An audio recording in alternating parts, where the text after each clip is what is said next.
Nous avons fait acter 3 points qui sont fondamentaux. Le premier, c'est celui qui va consister à engager une stratégie d'autodétermination avec comme déclinaison première un statut d'autonomie de plein exercice et de plein droit. Le deuxième point, c'est celui qui a consisté à acter la fusion vers Femoagor, de Femoagor, c'est un point fondamental parce que c'est peut-être, et je le dis sans nostalgie ni pincement au cœur, l'une des dernières AG ou la dernière AG du PNC en tant que telle.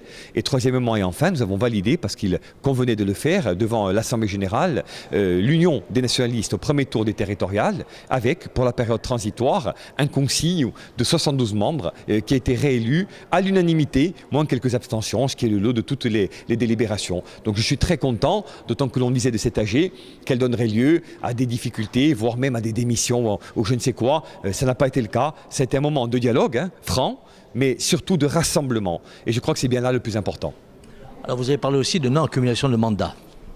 Oui, parce que je considère qu'aujourd'hui que nous sommes en responsabilité, nous ne pouvons pas reproduire un modèle que nous avons combattu pendant 30 ou 40 ans. En clair, empiler les responsabilités exécutives, municipales, politiques, au sein de la majorité, au sein du parti et par ailleurs, n'est pas de bonne tenue et ne correspond pas à ce que les Corses attendent de nous. Je crois qu'ils nous ont élus aussi sur cette envie de démocratie, de collégialité, de diversité et que nous n'avons pas intérêt à tordre le cou à cet espoir en reproduisant des comportements qui ont montré leurs limites pendant des décennies. Donc oui, un non-cumul des mandats et fonctions et faire en sorte que des femmes ou hommes qui occupent des fonctions sur un temps long ou en trop grand nombre puissent à un moment donné être renouvelés et laisser la place à d'autres plus jeunes, plus disponible. C'est le sens de la démocratie et c'est, je le crois, depuis l'origine, la trajectoire du mouvement national. Je considère que la liste précédente, et j'ai eu l'occasion de le dire publiquement à mes amis, était un peu trop orientée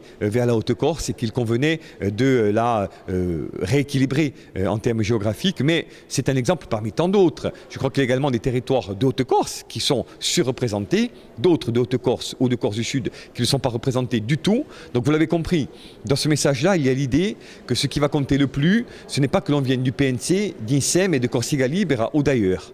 Ce qui va être déterminant pour nous, c'est la compétence, la disponibilité et la capacité à servir l'intérêt général dans une trajectoire partagée.